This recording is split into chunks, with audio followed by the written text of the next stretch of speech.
this was my one deviation from Only Black Authors for February so that I could read my book club book, and this was Behind Every Good Man.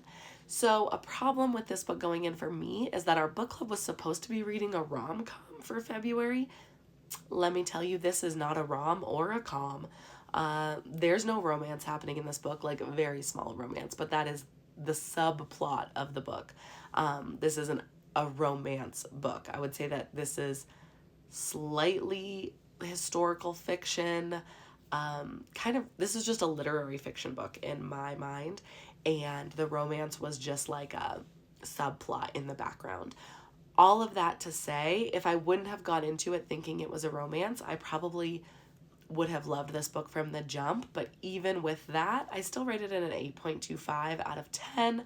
I really enjoyed the story, and I enjoyed what happened to the characters and how they grew. I really enjoyed how they grew individually in kind of this fighting for their place and their rights within this campaign.